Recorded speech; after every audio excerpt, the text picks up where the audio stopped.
Alright, first thing to know about these circles is they've been marked every 30 degrees and every 45 degrees. So what that means is that this is going to be 0, this will be 30, this is 60, and 90, and that just keeps going, all the way around. So 120, 150, 180, and so on. But it's also marked every 45 degrees, so we're showing 45, 135, and so on. All right, now we're asked to find the cross product of A cross B. And so one of the things we have to find is the direction of the cross product, and we also have to find the magnitude. Now in the dot product, finding the magnitude required a formula A, B, cosine of the angle between the vectors. But for now, what we're focused on is called the cross product. And that has a formula, A cross B equals AB sine theta. But it is important to note that the reason that the dot product and the cross product are used is because these are two vectors that we're trying to do some kind of multiplication operation on them. Okay? Since they're vectors, they're not just numbers, multiplication is much more complicated than just multiplying the numbers together. All right, so we're going to use this formula for the cross product magnitude. So why do we put the lines around it? Because the cross product outputs a vector, and the dot product outputs a scalar. Big difference. Dot product just gives you one number at the end. Cross product gives you more than that. It gives you a magnitude and a direction. Let's find the cross product magnitude first. All right, so the magnitude will be A, B, sine of the theta between them. Okay, so A refers to the length of the vector. B refers to the length of that vector. So if you check out the circle, it's a unit circle. So every vector in it has a length of 1. All right, so calculating this is going to require 1 times 1 times the sine of an angle. So what's the angle to use? You have to use the theta between the vectors. A lot of times people get confused and they think it's like a standard position angle or something that we're looking for. It's actually not necessarily. It's the angle between the two rays. Okay, in this case, that would be 120 degrees.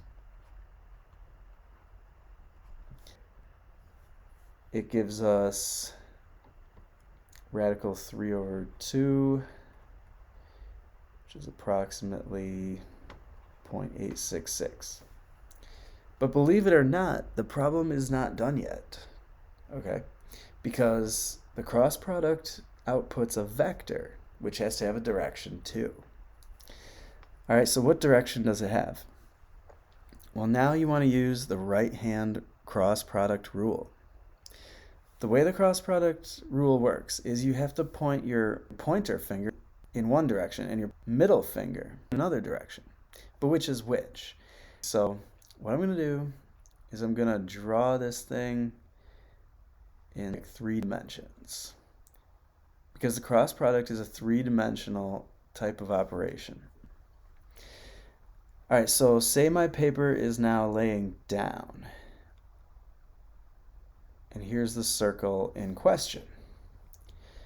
We see that vector A points to the right in the positive x direction. And vector B points at some weird angle, the second quadrant, basically. While we're at it, let's put some axes in. That's the positive y direction. And this is the positive x direction. We need one more axis now, the third dimension, the z dimension.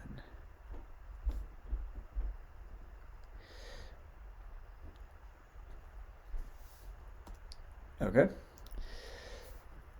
Now, x, y, and z are perpendicular to each other. And when you evaluate a cross product and try to find the direction, you have to hold your fingers at right angles to each other. Now, what do I mean by that? I mean, you take your right hand and you hold your thumb in one direction, your pointer finger in the other direction, and then your middle finger has to go in a third direction.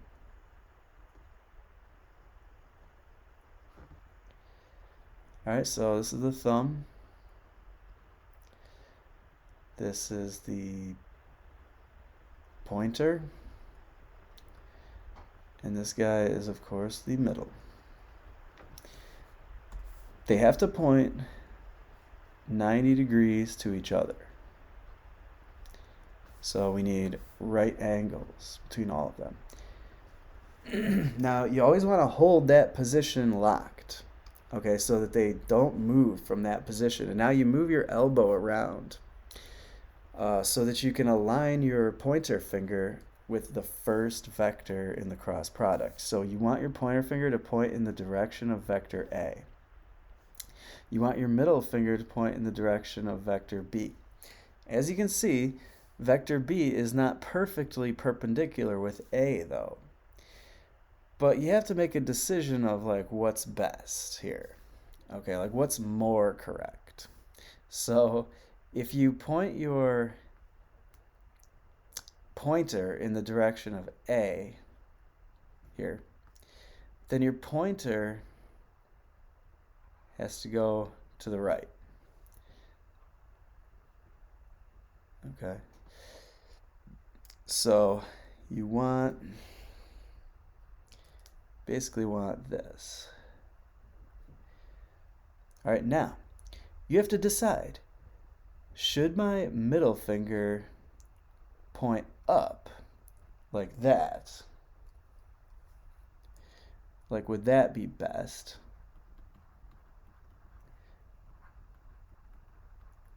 Or would it be best for me to take my middle finger and point it this way? Because those are the options. The middle and the pointer have to be in the plane of the XY axis. Yeah. So it's like, which one's best? What do you think? This is vector B. So would it be best to point your middle finger in the positive y direction or the negative y direction? Like, what's best? I mean, we know we need our pointer in the positive x direction. But what about the middle? Do we want our middle pointed in positive y or negative y? Because those are the only options. Your B vector is pointed more in the positive y direction than the negative y. And why do I say that? Because what if I were to break it down into its components? We would see that it has a component pointing to the left and a component pointing up. So really, we're pointing our middle finger in the direction of the component that's perpendicular to A. All right, so this top one is the correct one, which means let's just get rid of this one. Now let's draw the rest of the hand, though.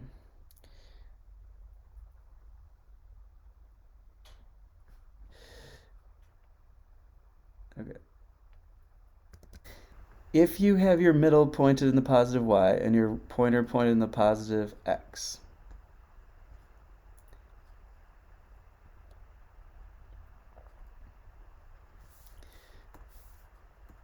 then what's going to happen is your thumb will point in the positive z direction. And so that is how we determine the direction of the cross product. So, whereas A cross B's magnitude is simply radical 3 over 2, the actual cross product of A cross B is radical 3 over 2 with a k hat or z hat attached to it. And this would be the full answer to that problem.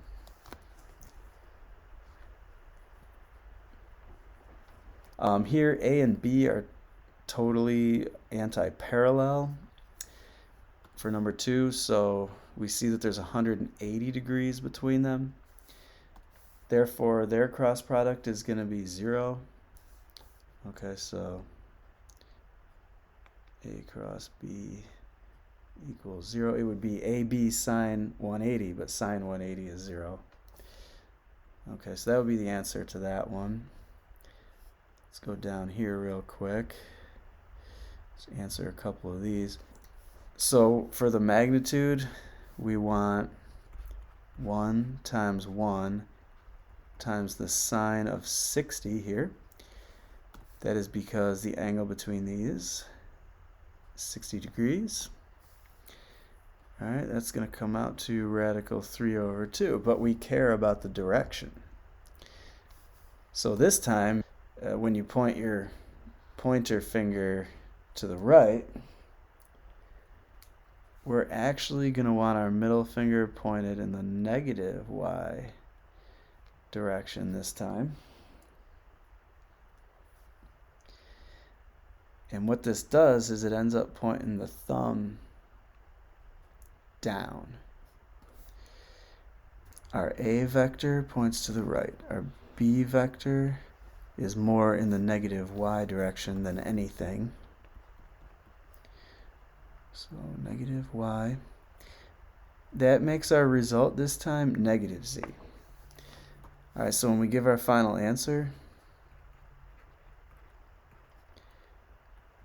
we want to do radical 3 over 2 times negative z, or negative k hat.